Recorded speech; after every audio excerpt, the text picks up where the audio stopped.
ሰላም ጤና ይስጥልን።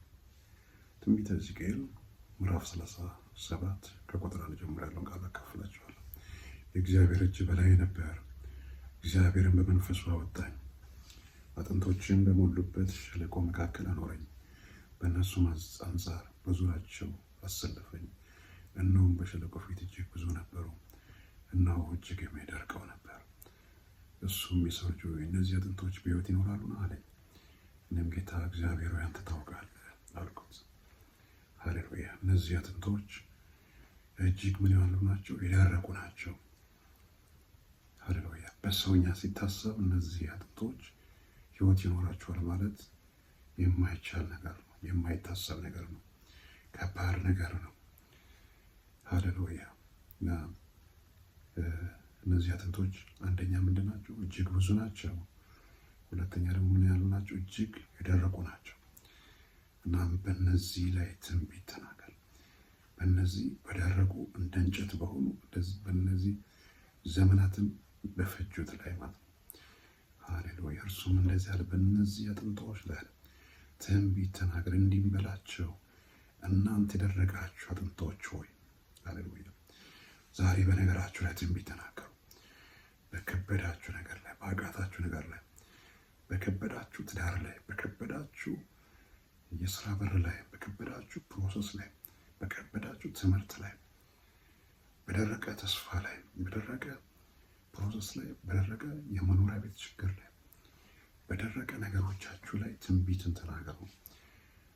ያ የደረቀው ነገር መለምለም ይጀምራል። ያ የደረቀው ነገር፣ ያ ያበቃለት ነገር፣ ያ ዘመናት የተዘጋገው ነገር መከፈት ይጀምራል።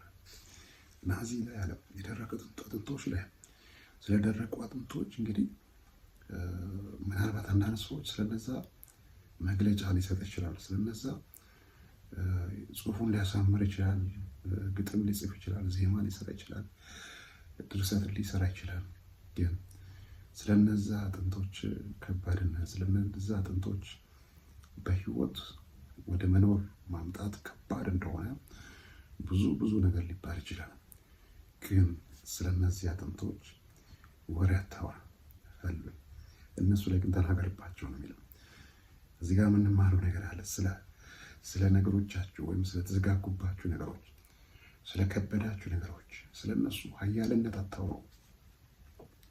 ስለ ትምህርቱ ኃይለኝነት፣ ስለ ስራው አስቸጋሪነት፣ ስለ ትዳሩ መበላሸት፣ ስለ ልጅ አለመውለድ ችግር፣ ስለ የውጭ በር መዘጋት፣ ስለ አገልግሎት አስቸጋሪነት፣ ስለ ቤት ኪራይ፣ ስለ ቤት ማጣት፣ ስለተለያዩ ችግሩን ብቻ ያነሳ ስለ ችግሩ አታውራ። ስለ ደረቁት ነገሮች አታውራ። ስለ ተሟጠጠው ተስፋ አታውራ። ግን በዛ ላይ ምን በል? ትንቢትን ተናገርበት። በዛ ላይ ቃል አውጣበት። ሃሌሉያ። ሌላ ሰው እስኪያወጣላት ጠብቅ። አንተ ራሱን በል ተናገርበት። ሃሌሉያ። እናንተ የደረቃችሁ አጥንቶች ሆይ የእግዚአብሔርን ቃል ስሙ። ጌታ እግዚአብሔር ለእነዚህ አጥንቶች እንዲህ ይላል፣ እነሆ ትንፋሽ አገባባችኋለሁ፣ በሕይወት ትኖራላችሁ። የአንቺ ነገር፣ የኔ ነገር፣ የእናንተ ነገር በሕይወት ይኖራል። ሰዎች አበቃ ያሉት ነገር፣ ሰዎች አከተመ ያሉት ነገር፣ አንቺም በአንደበትሽ የተናገርሽው አይሆንልኝም፣ አይሳካም፣ ከዚህ በኋላ ምን ተስፋ አለ? ተስፋዬ ተሟጧል የምትይው ነገር ተስፋ መለምለም ይጀምራል። ተስፋው ማበብ ይጀምራል። ዛፍ ከውሃ ሽታ የተነሳ እንደሚለመልም፣ ሃሌሉያ። የደረቁ አጥንቶች እዚህ ላይ እንደምንመለከተው እንደለመለመ፣ ሃሌሉያ። እንደዚሁም የተቆረጠ ዛፍ እንኳን እንደሚያቆጥቁጥ፣ ሃሌሉያ፣ ማቆጥቆጥ ይሆናል። እነሆ ትንፋሽን አገባባችኋለሁ፣ በሕይወትም ትኖራላችሁ፣ ጅማትም እሰጣችኋለሁ፣ ስጋንም አወጣባችኋለሁ፣ በእናንተ ላይ ቁርበትን እዘረጋለሁ፣ ትንፋሽንም አገባባችሁ፣ በሕይወትም ትኖራላችሁ፣ እኔ እግዚአብሔር እንደሆንኩ ታውቃላችሁ። ሃሌሉያ። ይህ እንግዲህ ዘመናትን የፈጀው አጥንቶች ሕይወት አግኝተው ይሄዳሉ ማለት ዘበት ነው። በሰውኛ አስተሳሰብ የማይቻል ነገር ነው። ግን ይህም በእግዚአብሔር ዓይን ቀላል ነው። ሃሌሉያ። የሞተውን ነገር፣ ያከተመውን ነገር ሕይወት ማስቀጠል ለእግዚአብሔር ቀላል ነው። ትዝ ካላችሁ ዮሐንስ 11:43 ላይ የአልዓዛር ጉዳይ አብቅቶ ነበር። እነ ማርታ እነ ማርያም አልቀሰው በቃ እንግዲህ 3ኛ ቀን ደርሷል፣ ሰለስት አልፏል። ኢየሱስ በሚሄድበት ሰዓት ያ የደረቀው ያ የሸተተው አጥንት ምን አደረገበት? ተናገረበት፣ አወጀበት። ሃሌሉያ! አልዓዛር ሆይ ና ወደ ውጭ አለ። ኢየሱስ ተናገረ፣ የሞተው ወጣ።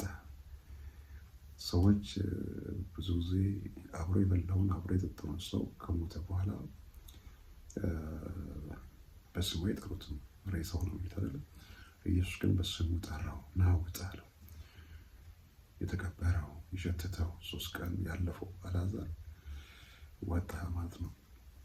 እና ዮሐንስ 14:6 ላይም እኔ መንገድ፣ ሕይወት፣ እውነትም ነኝ ብሏልና ኢየሱስ ሕይወት ነው። ወደ ሕይወት ስትጠጉ፣ ወደ እውነት ስትጠጉ፣ ወደ መንገድ ወደ እሱ ስትጠጉ ተስፋችሁ ይለመልማል። የደረቀ ተስፋችሁ ምን ይሆናል? ይለመልማል፣ ማበብ ይጀምራል። እና እንዳዘዘኝም አለ ትንቢትን ተናገርኩ። ስናገርም ድምፅ ሆነ፣ እነሆ መናወጡን አጥንቶችም አጥንት ከአጥንት ጋር ተቀራረቡ። እኔም አየሁ፣ እነሆ ጅማት ነበረባቸው፣ ሥጋም ወጣ፣ ቁርበትም በላያቸው ተዘረጋ፣ ትንፋሽ ግን አልነበራቸው። እሱም የሰው ልጅ ሆይ ትንቢት ተናገር፣ ለነፋስ ትንቢት ተናገር። ለነፋስም ጌታ እግዚአብሔር እንዲህ ይላል፣ ነፋስ ሆይ ከአራቱ ነፋሳት ዘንድ ና፣ እነዚህ የተገደሉት በሕይወት ይኖሩ ዘንድ እፍ በልባቸው በላለኝ። እንዳዘዘኝ ትንቢት ተናገርኩ፣ ትንፋሽም ገባባቸው፣ ሕያዋንም ሆኑ፣ እጅግም ታላቅ ሰራዊት ሆነው በእግራቸው ቆሙ። እነዛ ለዘመናት የደረቁትን እንጨት የሆኑትን ሃሌሉያ! አይደለም መነሳታቸው የሚገርመው፣ ከተነሱም በኋላ ምን አደረጋቸው? ሰራዊት ሆኑ። ሃሌሉያ! እንደ ሰራዊት አድርጎ ምን አደረጋቸው? አቆማቸው። ሃሌሉያ! እግዚአብሔር ሲያስነሳቸው እንደዛ ነው። ሰዎች አበቃ ብሏቸዋል፣ ሰዎች አከተመ ብሏል። የእናንተ ጉዳይ እግዚአብሔር ሲያነሳ እንደ ሰራዊት ነው። በሞተ ነገራቸው ላይ፣ በሞተ ትዳር ላይ፣ በሞተ ስራ ላይ፣ በሞተ አገልግሎት ላይ ከዚህ በኋላ እንዴት አድርጌ ያገለግላለሁ? ጸሎት እኮ ጠፍቶኛል፣ መንበርከክ እኮ ጠፍቶኛል፣ ትንቢት እኮ ጠፍቶኛል፣ ስብከት እኮ ጠፍቶኛል፣ እንደ ድሮ አይደለሁም፣ ብዙ ነገሮች ተበላሽተዋል፣ ተወሳስቧል። ሃሌሉያ! በአካረግ አልተናነስም ብለህ በብዙ ነገር ተስፋ ቆርጠ ሊሆን ይችላል። ግን እንደ ሰራዊት እግዚአብሔር ያስቆማል። እንደ ኃያል እንደ ጨካኝ እግዚአብሔር ያስቆማል። ለምን? እሱ ከአንተ ጋር ስላለ። ሃሌሉያ! እነዚህ የደረቁ አጥንቶችን ሕያው ሰራዊት ማድረግ የቻለ እግዚአብሔር አንተ በሕይወት ያለውን ደግሞ የበለጠ እንዴት ነው የማይለወጥ? እነዚህ ታላቅ ሰራዊት አደረጋቸው፣ በእግርም እንዲቆሙ አደረገ። እና እርሱም እንደዚህ ያለኝ፣ የሰው ልጅ ሆይ እነዚህ አጥንቶች የእስራኤል ቤት ሁሉ ናቸው። የተበታተኑት የእስራኤል ሕዝቦች እንደሚሰበሰቡ ፕሮፌሲ እንደሆነም ነው በአንድ በኩል።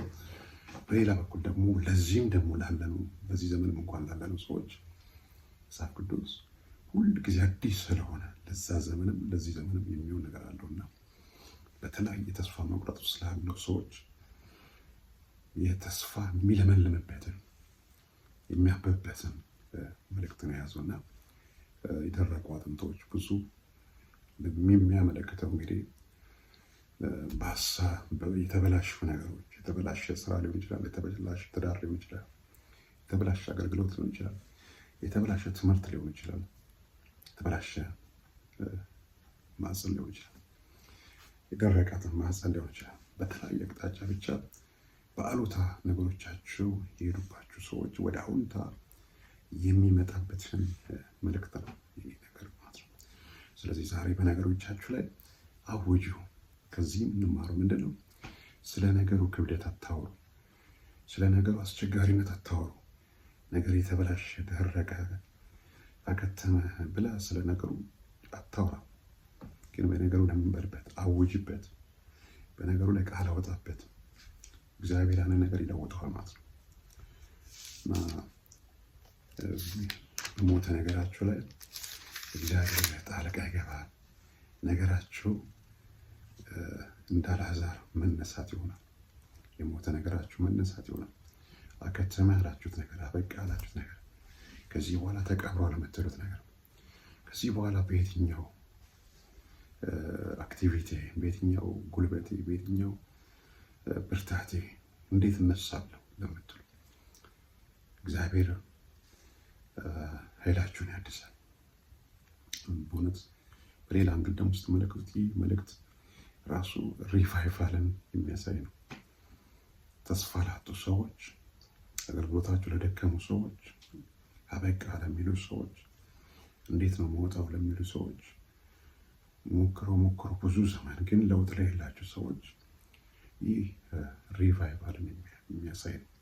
መነቃቃትን የሚያሳይ ነው። መውጣት እንደሚቻል፣ መነሳት እንደሚቻል ኢሳያስ ላይ 40:31 ይመስለኛል እግዚአብሔር በመታመን የሚጠባበቁ ግን ኃይላቸውን ያድሳሉ፣ እንደ ንስር ይወጣሉ፣ ይሮጣሉ፣ አይታክቱም እንደሚል እግዚአብሔርን በመጠበቅ ላይ ያለ ሰው በመጸለይ በመጾም በተለያየ መልኩ እግዚአብሔር ፊት እየፈለገ እየጠበቀ ያለ ሰው ኃይሉ ይታደሳል እንጂ ኃይል አልባ አይሆንም።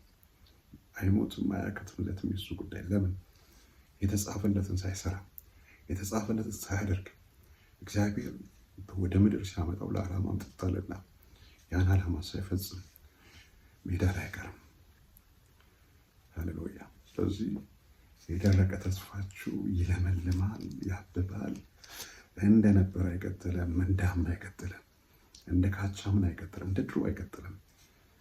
እግዚአብሔር በመተማመን የሚጠባበቁ ኃይላቸውን ያድሳል።